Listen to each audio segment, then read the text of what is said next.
I had just poured every ounce of my being, every single penny, into building a home by the ocean. It was more than a house. It was a sanctuary, a living monument to the woman I loved more than life itself. But the moment I finally moved in, the phone rang. "It's your son-in-law, and he's not calling to celebrate. He's calling to demand. We're coming. 20 of us. 3 weeks. Be ready in 50 minutes, old man." That call, it wasn't a request. It was a declaration of war. And what he didn't know, what none of them knew, was that I wasn't just some old man. I was a 72-year-old engineer, and I designed my own battlefields. My wife, Carol, had passed 2 years earlier. Her dying wish, her lifelong dream, was a house by the sea. For 2 agonizing years, I worked. I poured my grief, my savings, my very soul into making that $3 million dream a reality on the La Jolla coastline. This wasn't just property. It was a testament to our love, a whisper of her memory in every beam and window pane. I had just settled into the leather armchair Carol had picked out, watching the waves kiss the shore, when Damien's name flashed on the caller ID. A familiar weariness settled over me. I answered, putting him on speaker, a habit I developed to keep my hands free for the tremors of annoyance he always inspired. "Listen up, old man, and listen good." His voice boomed, completely devoid of any greeting. "We're on our way. There'll be about 20 of us. Get the beds ready, towels, slippers, and food. We're staying for 3 weeks." My knuckles went white, gripping the armrests. Each demand was a hammer blow against the fragile peace I had just found. 20 people. 3 weeks. This wasn't a visit. It was an invasion. He wasn't finished. "We'll be there in 50 minutes, so hurry up, old man." That phrase, old man, delivered with a special kind of condescending venom, was meant to put me in my place. But it did something else entirely. I looked around the room, and in that moment, it was as if Carol was right there beside me. My gaze fell on the grand piano, her sheet music still untouched. I saw the spot by the large glass doors where we used to dance on summer evenings, the oil painting of the stormy sea she'd loved. Every single object in this house was a chapter of our story, a piece of her. And Damien, the man who married my daughter, was about to storm in with his noisy, disrespectful friends, ready to turn this sacred space into a frat house. The anger I expected didn't come. Instead, a chilling, almost surgical clarity settled over me. It was the same feeling I used to get on a construction site when I spotted a critical flaw in the structural plans, a calm, focused resolve to correct the problem before the entire thing came crashing down. "Damien," I said, my voice perfectly even, betraying none of the storm brewing inside me. "Are you sure that's a good idea?" He scoffed a loud, dismissive sound. "A good idea? Of course it is. It's a family house, isn't it? You're not just going to rattle around in that huge mansion all by yourself, are you? We're coming to liven the place up for you." A small, cold smile touched my lips, a smile he couldn't see. He was right about one thing. Things were about to get very lively, just not in the way he imagined. "All right, Damien," I replied, my tone deceptively mild. "Come on over. I'll get everything prepared." I ended the call before he could say another word. I didn't get up. I didn't shout. I just sat there, letting the silence of the house wash over me again. He didn't understand. To him, this house was just its monetary value, its square footage, its prime location. He didn't see the hours I'd spent with the architect, making sure the master bedroom window perfectly framed the sunrise, just as Carol had always wanted. He didn't see the garden where I had planted her favorite white roses and lavender, blooming in her memory. He saw me not as his father-in-law, the man who walked his wife down the aisle, but as a groundskeeper, a concierge, an old man. For a moment, my heart ached for Olivia. She was a sweet girl, but weak, easily bulldozed by her husband's loud, aggressive personality. I knew she'd be swept along, too timid to stand up to him, too afraid to defend her own father. But my love for her couldn't excuse this level of disrespect. Carol had taught me that love without boundaries isn't love at all. It's permission to be mistreated. And Damien had just stepped over a boundary etched in stone. My mind, trained for a lifetime to see stress points and load-bearing walls, began to construct a blueprint. It was a plan for a lesson in respect, built on a foundation of his own arrogance. I finally stood up, the stiffness in my joints replaced by a surge of cold purpose. I walked to my desk, a solid oak piece where I drafted countless designs. I didn't call Olivia to plead. I didn't call my lawyer to complain. I pulled up my contacts and dialed a number saved under Leo Management. The phone answered on the first ring. Leo Management. How can I help you, Mr. Miller? The voice was crisp, efficient. Hello, Leo, I said, my voice steady and clear. I have a unique rental opportunity for you. High-end clientele. Requires absolute privacy. Short-term contract, 3 weeks, starting tomorrow morning. There was a brief, surprise pause. Tomorrow morning, Mr. Miller? That's quite sudden, but certainly manageable. However, my records show you were expecting family to visit. Leo was good. That's why I paid his company their substantial fee. They were discreet, thorough, always informed. There's been a change of plans, I stated simply, and these new clients have very strict requirements. They need a quiet, secure environment.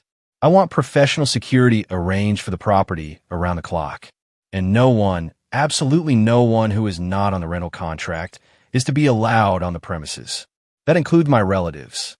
Can you guarantee that? Absolutely, sir. We can have a bonded security team in place by sunup. Any rules stipulated in the contract will be enforced to the letter. Excellent, I said. I'll be sending over the renter's information and some additional clauses for the contract within the hour. I want everything signed, sealed, and legally binding before 8 a.m. tomorrow. Consider it done, Mr. Miller. We'll handle everything. I hung up. The first move had been made. This wasn't a rash decision born of anger. This was the activation of a contingency plan, a break glass in case of emergency protocol I had designed with my lawyer months ago. A legal fortress I had built to protect Carol's legacy from the entitlement I saw growing in Damien's eyes. I sat at my computer and composed the email to Leo. No triumph, no petty glee, just a profound sense of calm. The calm of an engineer who has double-checked his calculations and knows with absolute certainty that his structure will withstand the coming storm. Damien thought he was heading to a party. In reality, he was walking into a meticulously designed lesson, and class was about to begin. By the way, if you're still with me, still wondering how this wild ride ends, please hit that subscribe button. You won't want to miss what happens next, and there are always more. Unbelievable stories coming your way. With the call to Leo finished, a 50-minute clock started ticking in my head. Damien was a storm on the horizon, fast approaching, and I had to batten down hatches. I didn't rush. An engineer knows haste leads to structural failure. Instead, I moved with calm, deliberate economy of motion.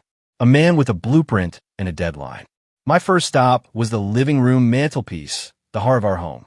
Lined with silver frames, it told the story of our lives. I picked up the first one, a black and white photo from our wedding day. Carol was laughing, her head thrown back, a joy so pure it seemed to radiate from the faded image. For a fraction of a second, I could almost hear that laugh echoing in the silent room. I remembered her whispering to me at the altar, "You're stuck with me now, Robert Miller." I smiled. Best predicament I've ever been in, I had whispered back. The memory was warm, but my hands were cold and methodical. I took a roll of bubble wrap and a packing box from the hall closet. Each photo was carefully wrapped and placed inside. Our honeymoon in Italy. Olivia's first steps on this very floor. The last Christmas we'd all been together before Carol got sick. Each frame contained a universe of love and history. And I was sealing each one away, placing them into hibernation, safe from the coming frost.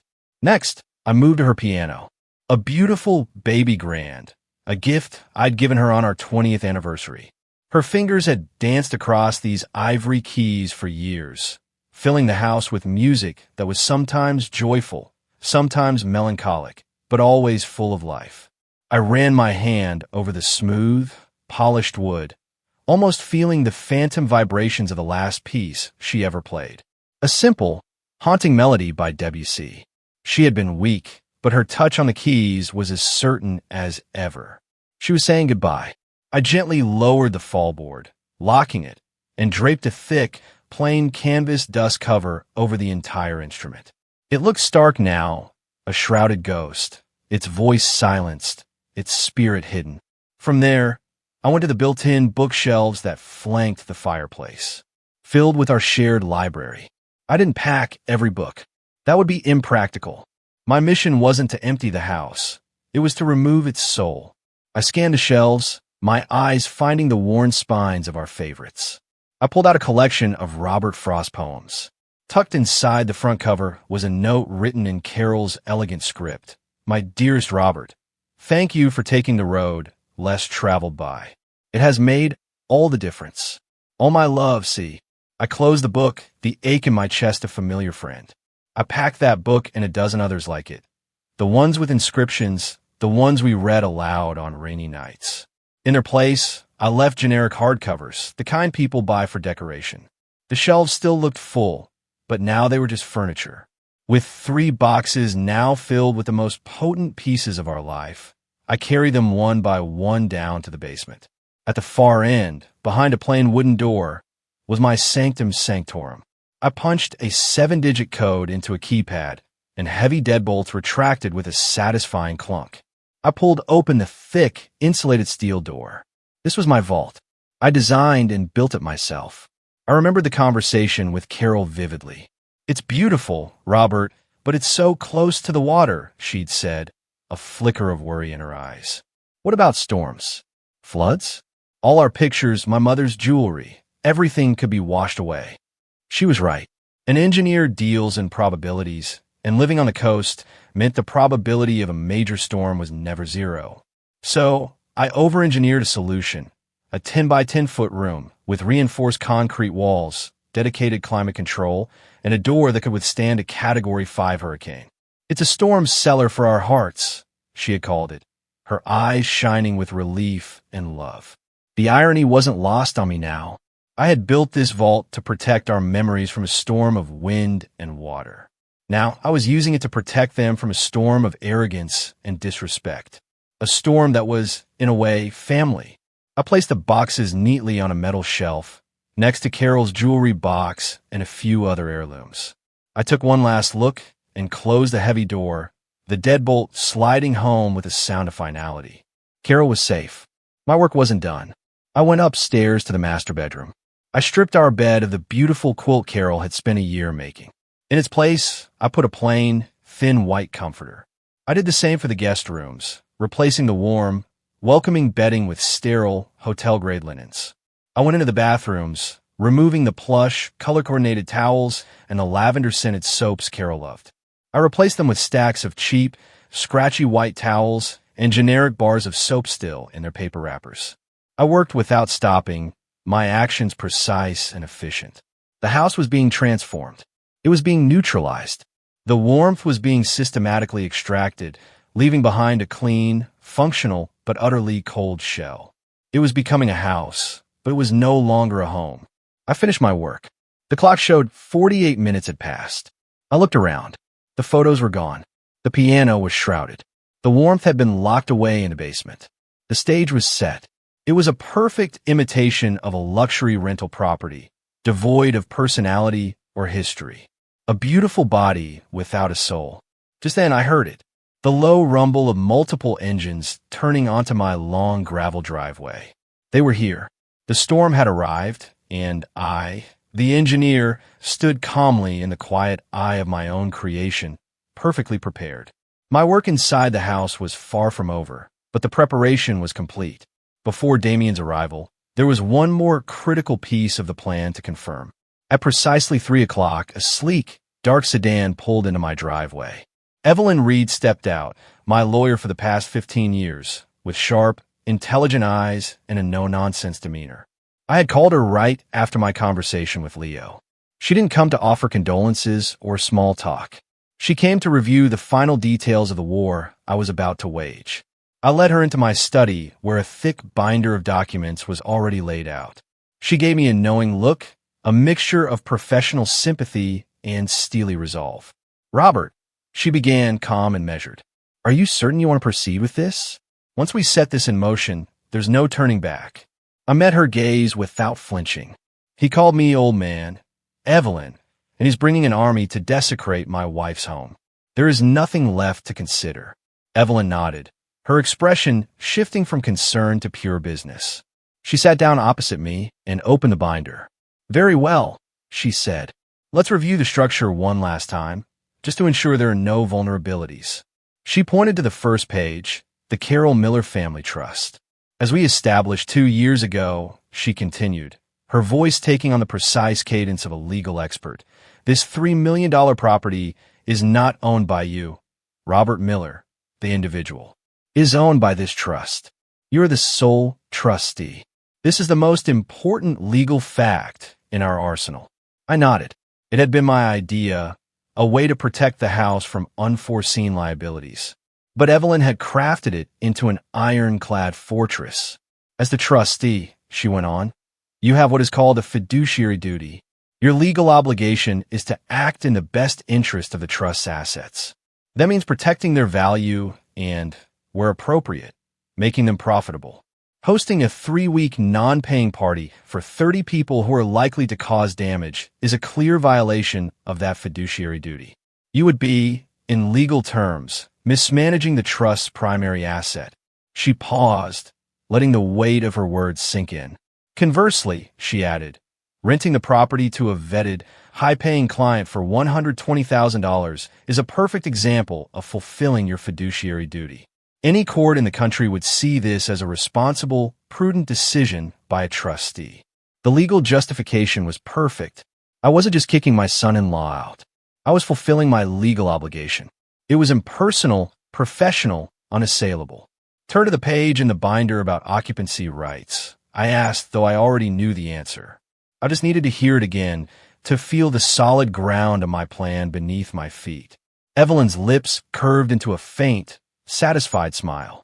Ah, yes, the masterstroke. She tapped a paragraph highlighted in yellow. This clause grants the beneficiaries, in this case, your daughter Olivia, certain rights, including the right to use and occupy the residence, subject to your approval as trustee. My finger traced the words. And you were concerned that Damien's lawyer, should he ever hire a competent one, might argue that this clause gives them a right to be here even without a rental agreement. Exactly, I confirmed. So let's talk about the supplementary agreement. Evelyn reached into her leather briefcase and produced a separate, much thinner folder. She opened it to reveal a single document. This, she said, her voice dropping slightly, is the document Olivia signed 2 years ago. The Gifted Funds and Asset Protection Agreement. I stared at it. I remembered that day perfectly. Olivia and Damien had been so excited. I had just given them a cashier's check for $250,000 for the down payment on their first house. They were so grateful, so full of promises about how they would take care of me in my old age. As part of the transaction, and as a condition of my co-signing their mortgage, Evelyn had drafted this standard agreement. It seemed like a simple formality. The agreement states, Evelyn read aloud, that in consideration for the significant financial gift and the liability taken on by the co-signer, the beneficiary, Olivia Miller, voluntarily waives any and all future claims to use and occupancy rights of the co-signer's primary residence. It was designed to prevent exactly this situation, a child taking a parent's money and then also claiming a right to their home, as if it were a common family asset. It was a legal checkmate. Damien and Olivia had been so blinded by the $250,000 check that they had signed away their rights without a second thought. They had sold their key to this house for the key to their own. They just didn't know it. I leaned back in my chair, a wave of sadness washing over me for a moment. Carol would be heartbroken, I said quietly. She never wanted to see the family divided like this. Evelyn's expression softened. Carol was a wonderful woman, Robert, but she was not a fool. She knew Damien's character. She would not want to see her legacy of love and peace be twisted into a license for disrespect. She would want you to protect this home, to protect your peace. This isn't about dividing the family. It's about teaching one member of it that actions have consequences. She was right. This wasn't an act of aggression.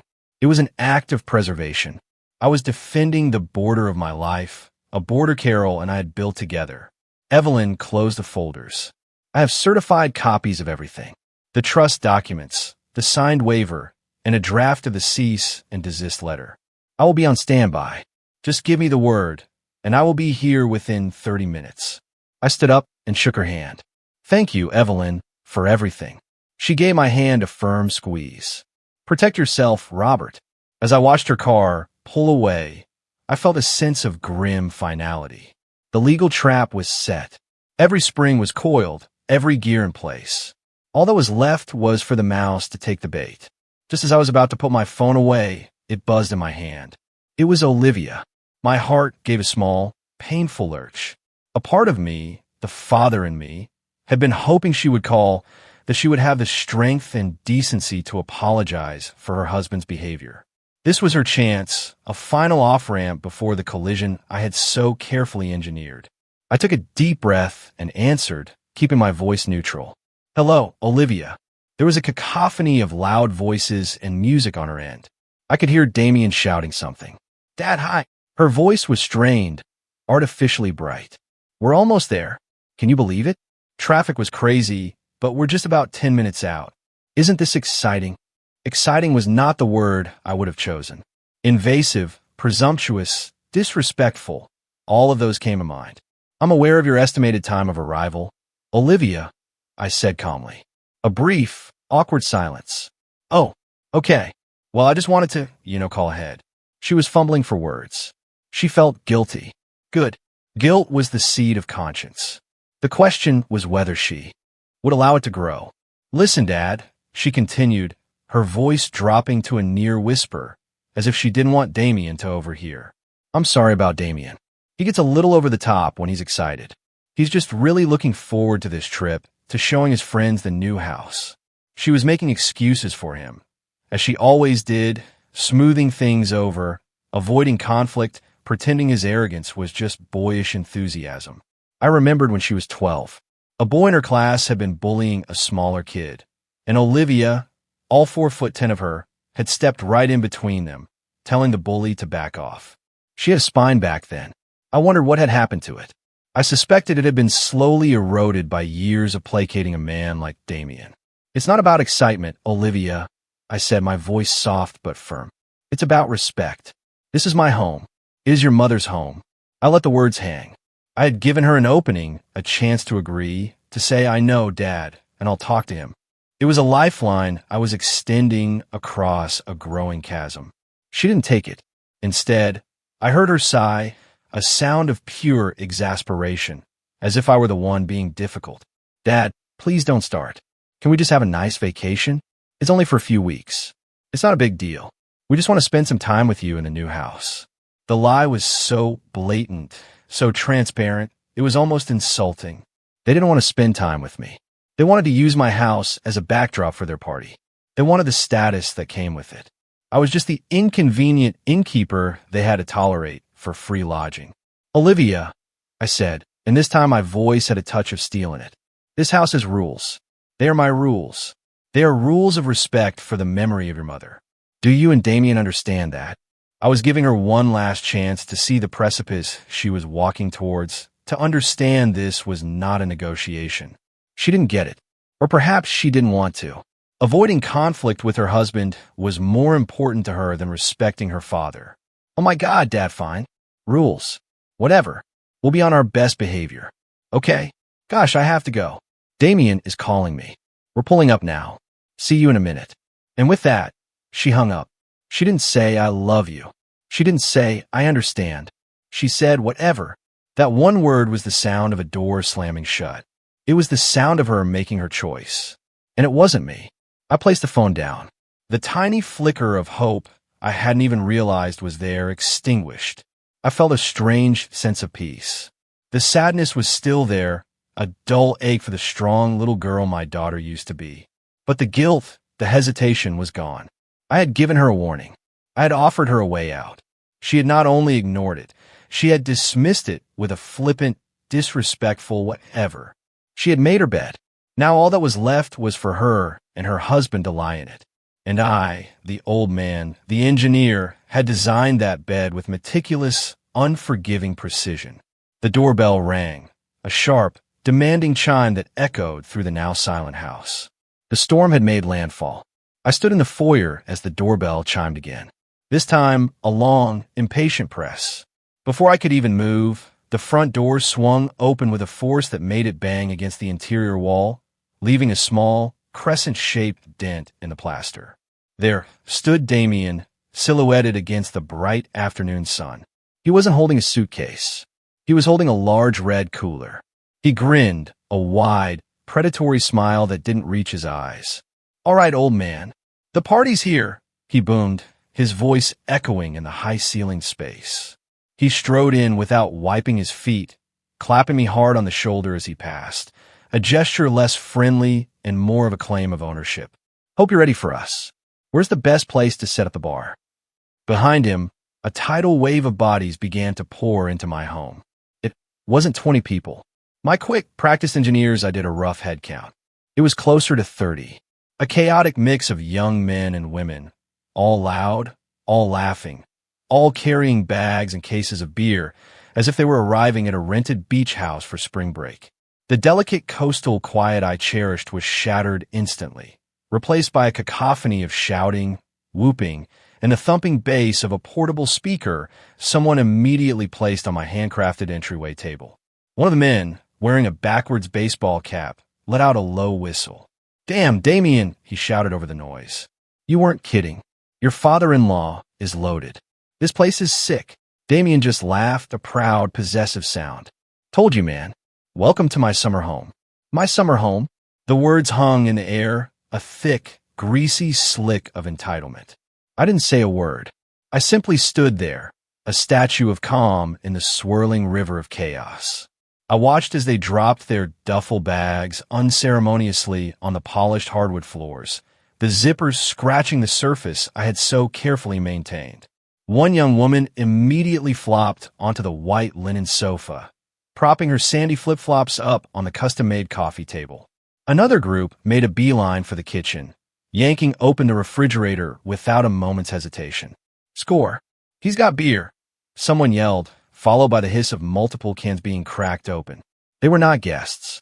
They were invaders. They were behaving like locusts, descending upon a field, consuming everything in their path with a mindless, voracious energy. I saw Olivia trailing in at the back of the pack. She looked small and overwhelmed, a nervous, apologetic smile plastered on her face. Her eyes met mine for a brief second, and I saw a flicker of shame.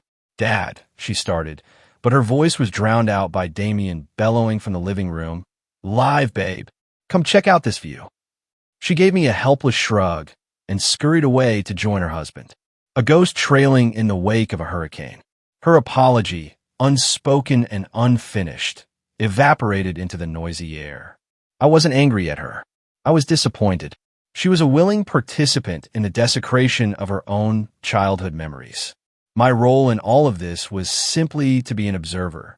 I was a scientist watching a colony of ants, noting their behavior, their patterns, their complete disregard for the structure they had infested. When Damien strode up to me and asked where the best bedrooms were, I simply gestured vaguely towards the staircase. I watched as his friends swarmed up the stairs, their loud footsteps echoing through the house. There were shouts of, "I call this one," and "Dude, look at this bathroom." They were claiming rooms like conquerors, planting flags on newly seized territory. My home, my sanctuary was being carved up and distributed amongst a mob of strangers. Damien himself reappeared at the top of the stairs a few minutes later, a triumphant look on his face. "Hey, old man," he yelled down to me. "I'm taking the master bedroom. That view is insane. Hope you don't mind." He didn't wait for an answer. He disappeared back into the room that had been mine and Carol's, the room where she had spent her final peaceful days looking out at the ocean she loved. He was sleeping in her bed. The thought didn't trigger a hot flash of rage. Instead, it was like a final, heavy piece of steel locking into place in the structure of my resolve. Every act of disrespect, every shouted word, every piece of carelessly discarded trash was another rivet, another weld, making my plans stronger and more absolute. They were not just damaging my property. They were erasing the memory of my wife with their loud, selfish existence. I stood there amidst the growing chaos and felt nothing but the cold, hard certainty of a blueprint about to be executed. They thought they had captured the castle. They had no idea they were in a cage of their own making. And I, the quiet old man in the corner, was about to turn the key. The first sign that their occupation was not going to be the luxurious vacation they had envisioned began to appear that evening. After they had claimed their rooms and cracked open their third or fourth beers, Damien decided it was time for music. He swaggered over to the state-of-the-art integrated sound system I had installed, a system that could make the entire house vibrate with crystal-clear audio. I had watched him brag about it to his friends. "Wait till you hear this thing," he'd said with a smug grin. Old man went all out. He tapped at the wall-mounted control panel, his brow furrowed. Nothing happened. He tried again. Silence. One of his friends, a lanky kid with a sarcastic smirk, chimed in. "Having trouble there, D? Maybe you need to call tech support." Damien's jaw tightened. "Shut up, man. It's probably just a setting." He spent the next 20 minutes trying to connect his phone via Bluetooth, then via Wi-Fi, then trying to log into a streaming service. The system, which I had spent a mere 5 minutes reconfiguring before they arrived, refused to cooperate. It recognized the network, but it wouldn't connect. It saw his phone, but rejected the pairing. It was a masterclass in technological frustration. Finally, he gave up in disgust, and they were forced to rely on the tiny, bass-heavy sound from the portable speaker they'd brought. The magnificent $5,000 sound system remained stubbornly silent, a monument to their incompetence. Damien shot a dark look in my direction. I was sitting in my armchair, reading a well-worn paperback.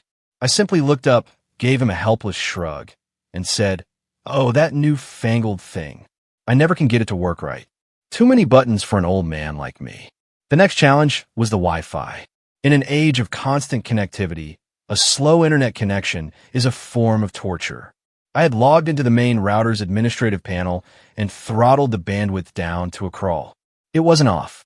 It was just agonizingly slow. The signal was strong, 5 bars everywhere in the house, which only added to their confusion. But trying to load a video was impossible. Streaming a movie on the giant 8K television was a laughable fantasy.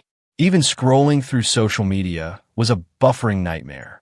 I watched them, a pack of digital natives suddenly cast into the technological dark ages.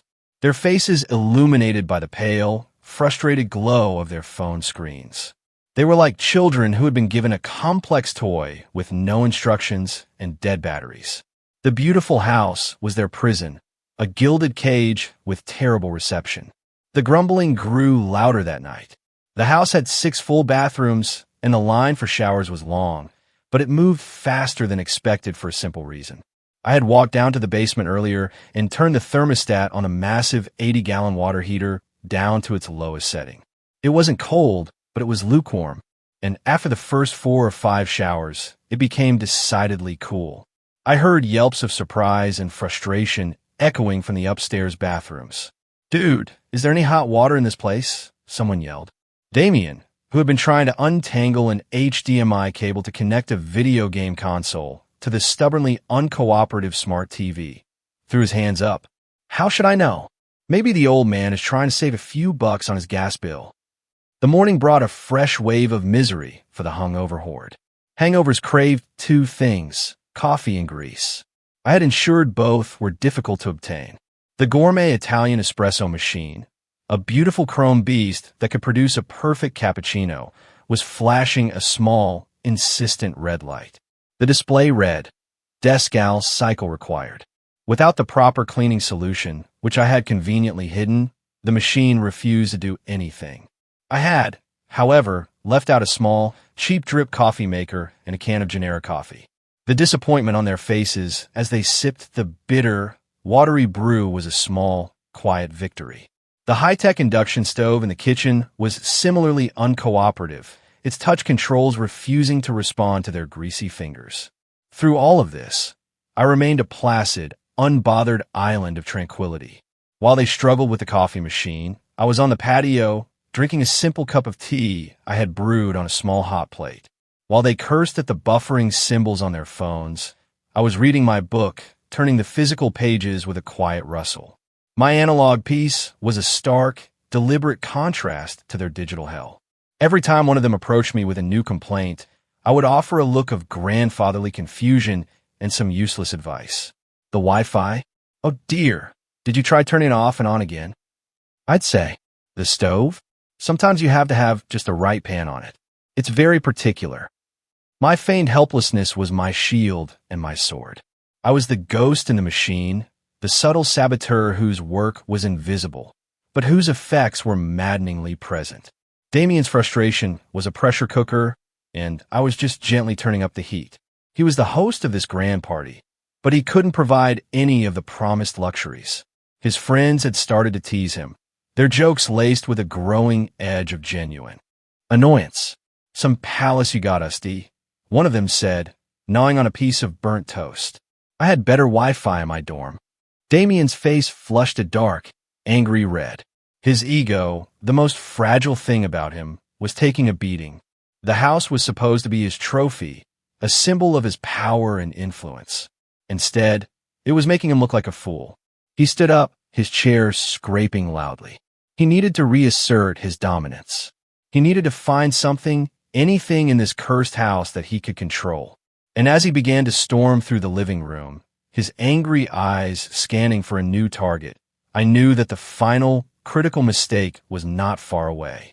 The breaking point didn't come with a roar, but with a crack. By late morning, the house was filled with a restless, irritable energy. Boredom and cheap beer had become a toxic combination. A few of Damien's friends, including the sarcastic one with the baseball cap, had started tossing a foam football back and forth in the living room, their lazy passes getting more and more reckless. Olivia had weakly protested, "Guys, maybe not in here." But she was ignored, her voice a feather in a hurricane. I was standing by the large window, overlooking the ocean, pretending to watch the gulls, but in reality, observing everything in the reflection on the glass. The football sailed in a high arc, the thrower overshooting his target. The other man lunged, missed, and the ball bounced off his fingertips, careening directly toward the fireplace mantel. Everything seemed to happen in slow motion. The foam ball, soft as it was, had just enough mass to clip the edge of the small ceramic statue I kept in the center of the mantelpiece. It wasn't a valuable antique. It held no monetary worth whatsoever, but it was the most priceless object in the entire house. It teetered there for a single, agonizing second, a tiny, lopsided bird poised for a flight it could not survive. And then it fell. The sound of it shattering on the stone hearth was not loud, but it was sharp, a definitive crack that sliced through the noise of the house and plunged the room into a sudden, shocked silence. The laughter died in their throats. All eyes were on the colorful shards scattered across the hearth. The young man who had thrown the ball looked pale, his mouth hanging open in a stupid, silent O. He knew, on some primitive level, that he had broken something more than a simple decoration. That statue, you see, it was the first and only piece of pottery my Carol had ever made. I remember the day she brought it home from the community art class she joined on a whim. Her hands covered in dried clay, her face smudged, but her eyes shining with the pure, unadulterated pride of a child. "It's a bit lopsided, isn't it?" she had laughed. And the glaze ran. "But I made it, Robert, with my own two hands." It was beautifully imperfect, a physical manifestation of her spirit, of her willingness to try something new late in life. It was a piece of her joy I could hold in my hands. As I turned from the window, the silence in the room stretched thick and heavy with guilt. Everyone looked at me, then at Damien, their self-appointed leader, waiting for him to fix this. This was his moment, a moment for a real man to step up, to take responsibility, to offer a sincere, heartfelt apology. A moment to show a flicker of human decency. Damien, of course, did none of those things. To do so would be to admit a loss of control in front of his friends. His ego wouldn't allow it. He broke the silence not with an apology, but with a loud, jarring laugh. It was a sound of pure dismissal. He swaggered over to the fireplace, nudging one of the larger blue shards with the toe of his expensive sneaker. He looked at me, a condescending smirk playing on his lips, and he spoke the 7 words that sealed his fate. "Oh, come on. It's just a piece of clay, old man. He let out another chuckle, trying to turn the tense situation into a joke. Chill out. I'll buy you 10 of them. And that was it. The switch inside my soul, the one that toggled between forbearance and action, was flipped. He hadn't just allowed his friend to break a piece of pottery. He had, with his words, deliberately and cruelly shattered the memory it contained. He had looked at a piece of my wife's soul, a piece of her effort and her joy, and declared it worthless. He had called it just a piece of clay. In that moment, he wasn't just my arrogant son-in-law. He was a vandal who had defaced a holy place. I didn't shout. I didn't rage. I didn't even speak. I simply looked at him. My face, I imagine, was completely devoid of emotion. A blank slate, the calm of the abyss. I held his gaze for a long, silent moment, and I saw a flicker of unease in his eyes for the first time. He had expected me to yell, to be the hysterical old man. My utter stillness was something he didn't understand. It scared him. Then I turned my back on him, on all of them, and walked slowly, deliberately toward my study. Hey, Damien called after me, his voice suddenly laced with a nervous uncertainty. Hey, where are you going? Don't be so dramatic. I didn't answer. I didn't look back. I closed the study door behind me with a soft, final click. The period of observation was over. The time for consequences had begun. I went to bed that night, but I did not sleep. I simply lay in the guest room, listening to the cacophony of my home being violated. The party finally died down in the early hours of the morning, replaced by the sounds of drunken snoring. When the sun rose, I was already up, showered and dressed. I sat on the back patio with a cup of tea, watching the waves and waiting. The house behind me was a disaster zone, a graveyard of the previous night's debauchery. The living room was littered with a dozen empty pizza boxes and red plastic cups scattered everywhere, some still containing a nauseating mixture of beer and cigarette butts. A sticky puddle of something was drying on the hardwood floor, and a single, sad-looking sock lay abandoned on a lampshade. The first of Damien's friends shambled out of a bedroom around 9 o'clock. A blurry-eyed young man, wearing nothing but wrinkled basketball shorts. He grunted, scratched his stomach, and made his way toward the kitchen, presumably in search of water. But he stopped dead in the entryway, his mouth falling slightly ajar.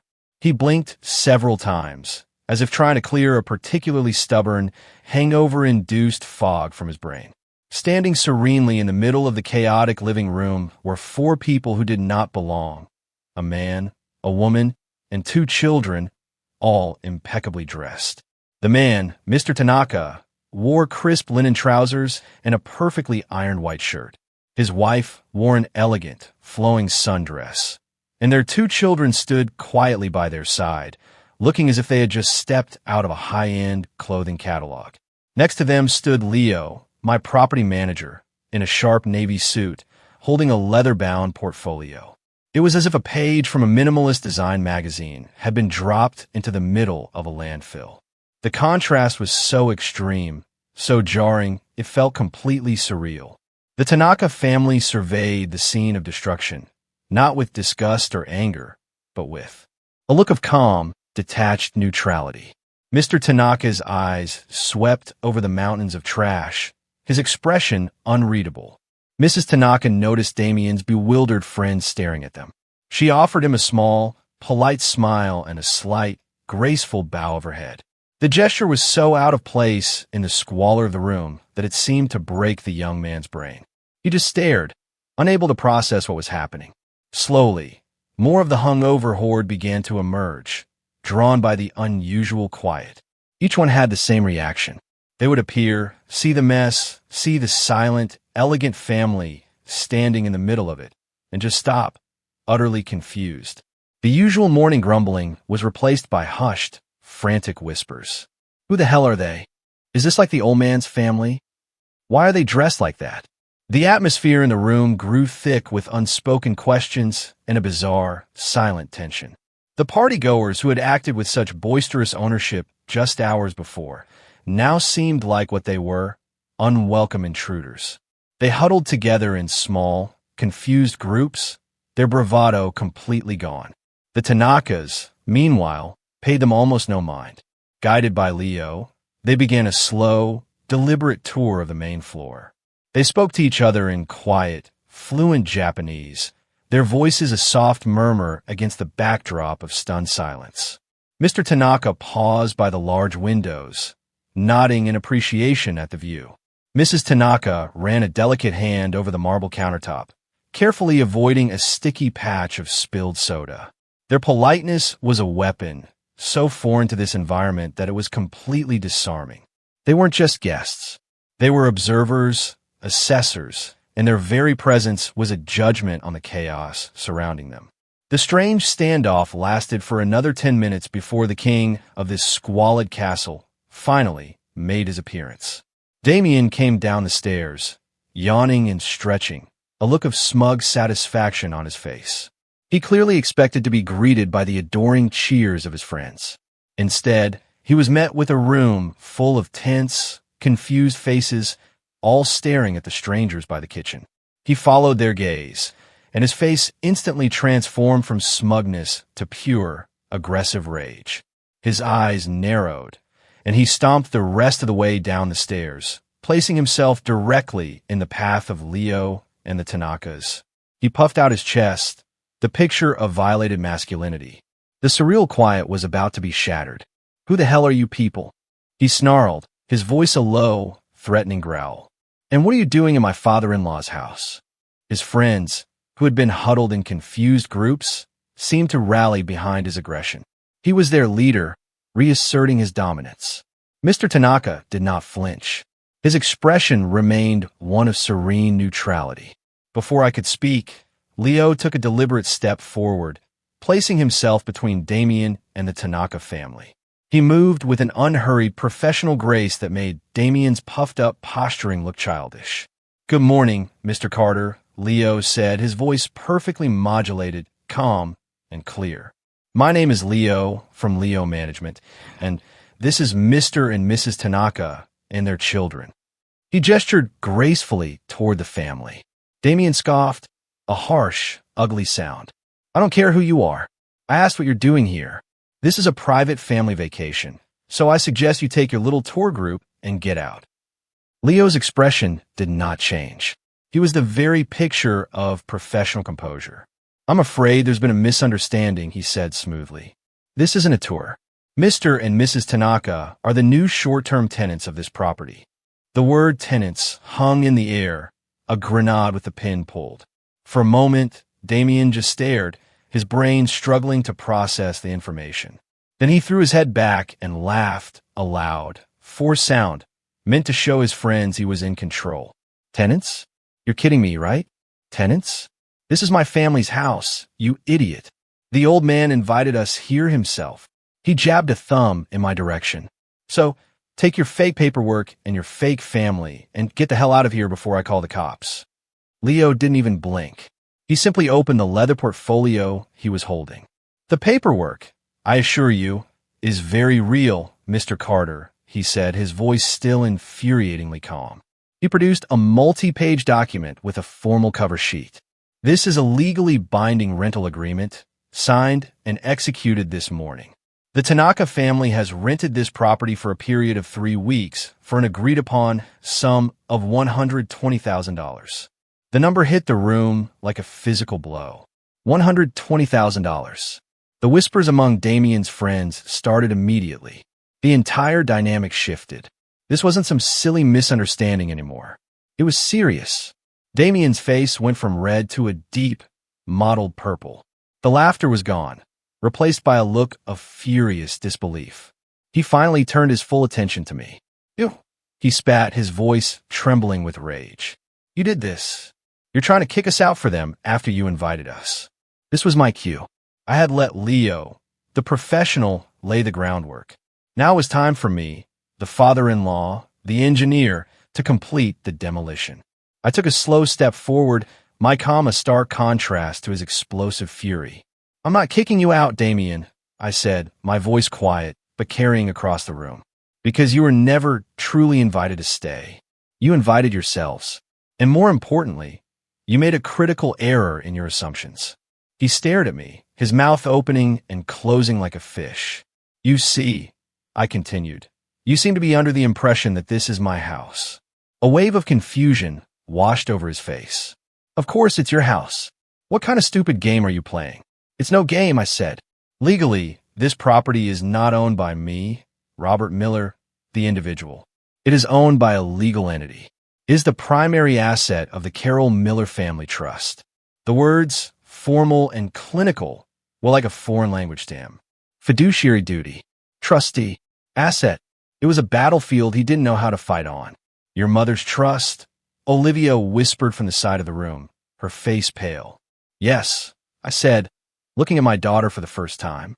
"A trust one established in her name to protect her legacy.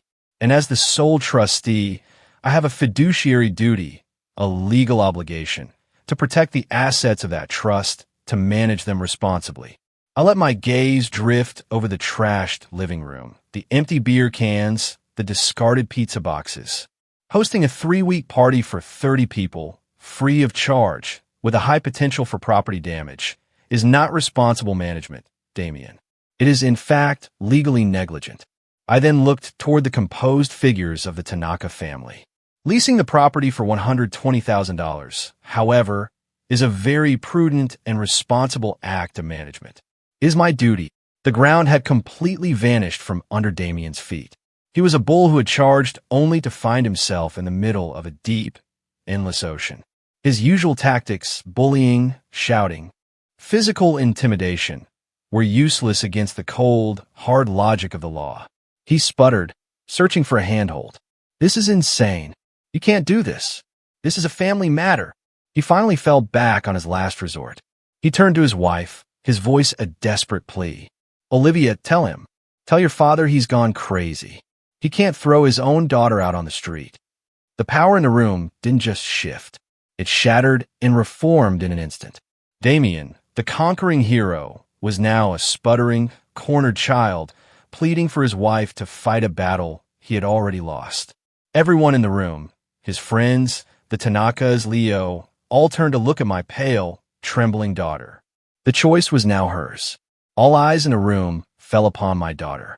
Olivia stood frozen, a deer caught in the headlights, trapped between the furious demands of her husband and the quiet, unyielding presence of her father. Damien, desperate and cornered, saw her as his only remaining weapon. "Lie, for God's sake. Do something," he yelled, his voice cracking. "It's your house, too. Tell him. He can't do this to us." Olivia looked at me, her eyes wide with a mixture of fear and a dawning, horrified understanding. Her mouth opened, but before she could utter a single word, a new voice, crisp and confident, cut through the tense air. "Actually, she can't." The voice came from the front doorway. Standing there, as if she had materialized out of thin air, was Evelyn Reed. She was the picture of corporate power, dressed in a perfectly tailored gray suit, her leather briefcase held firmly. She exuded an aura of calm authority that instantly commanded the attention of everyone in the room. Her arrival was the final piece of my plan, the checkmate I had held in reserve. Leo gave her a subtle, professional nod. He had clearly called her the moment things had begun to escalate, just as we had arranged. Evelyn walked into the living room, her heels clicking purposefully on the hardwood floor. She didn't look at the mess. She didn't look at Damien's friends. Her sharp, intelligent gaze was fixed solely on Damien and Olivia. "I apologize for the intrusion," she said, though her tone suggested she was not sorry at all. "My name is Evelyn Reed. I am the legal counsel for the Carroll Miller Family Trust." Damien stared at her, dumbfounded. "Another one? What is this? Some kind of legal ambush?" Evelyn ignored him, turning her attention to Olivia. Her voice softened slightly, but retained a core of unyielding steel. "Olivia," she said, "your husband seems to be under the impression that you have a legal right to be in this house. He is mistaken, and I believe you know why." Olivia's face, already pale, turned a ghostly white. She knew exactly what Evelyn was talking about. She started to shake her head, a small, desperate gesture of denial. "I believe this will refresh your memory," Evelyn continued, opening her briefcase and pulling out a slim document. She held it out. It was the Gifted Funds and Asset Protection Agreement. "You signed this document 2 years ago, Olivia. Do you remember?" Evelyn's voice was patient, like a teacher guiding a slow student to an inevitable conclusion. It was on the day your father gave you and your husband a cashier's check for $250,000 to be used as a down payment on your lovely home in the city.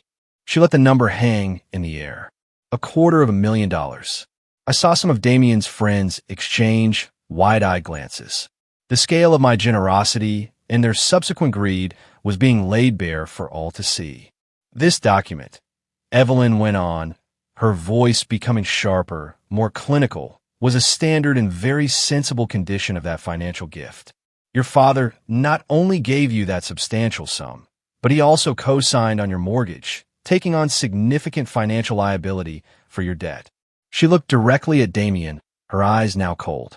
When a person of means does something like that, Mr. Carter, they take legal steps to protect their own assets from the potential financial irresponsibility of the people they are helping. It's called smart estate planning. She then turned back to Olivia. The agreement you signed is very simple.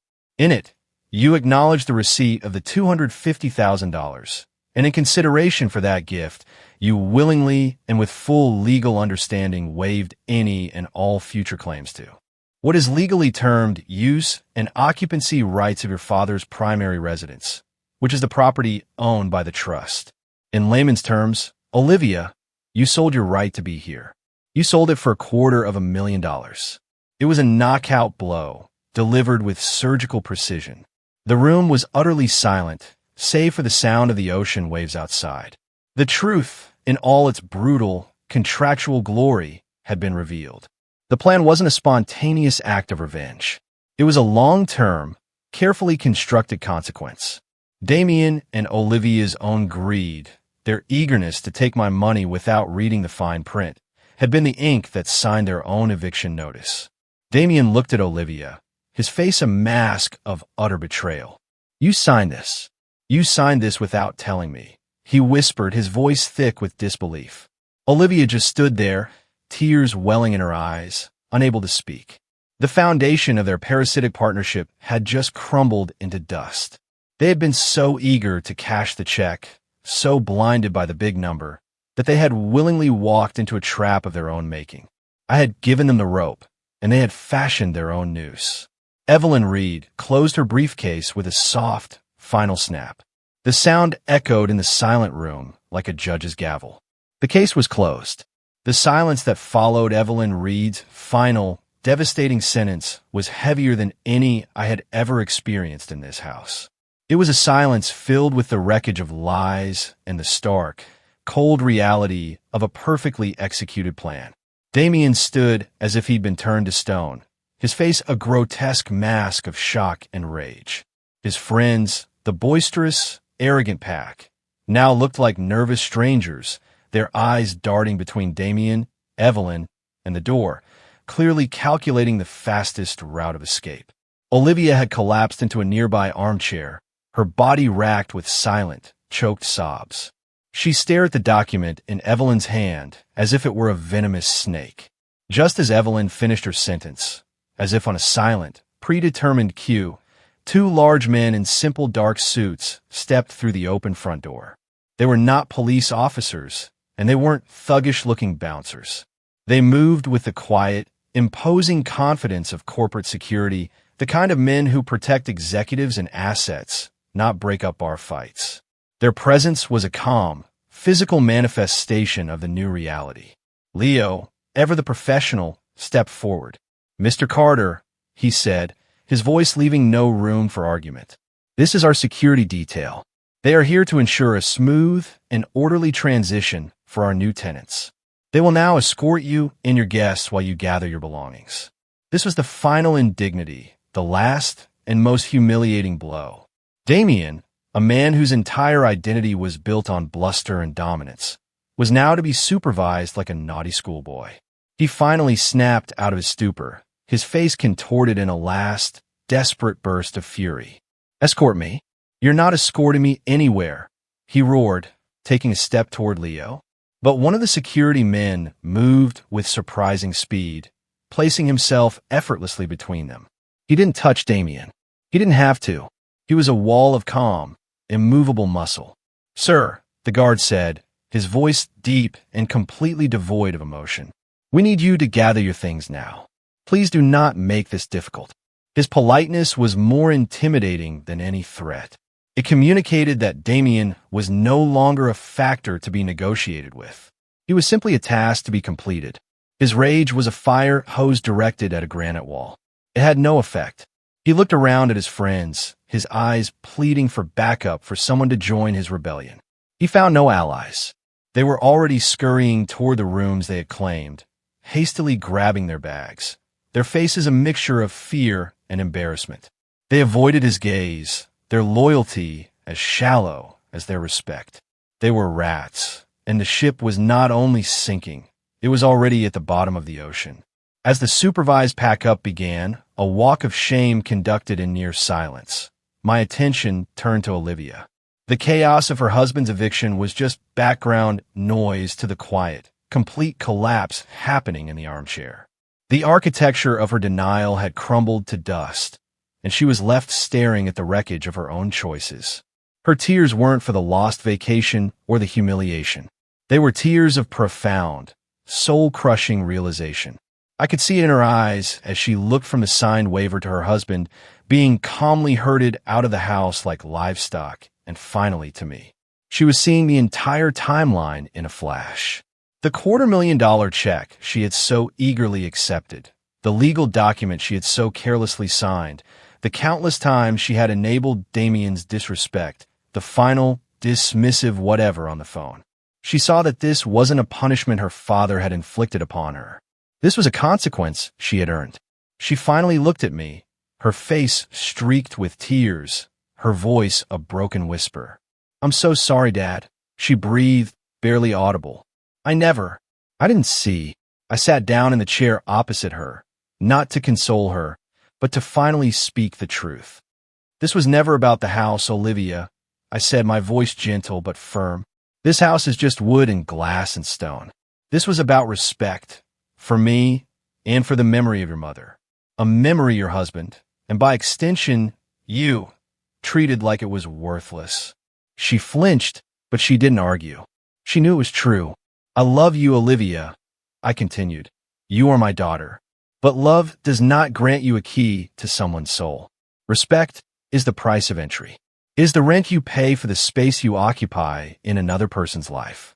Your husband paid nothing and expected to own everything. That is not how the world works." I stood up, leaving her with the choice.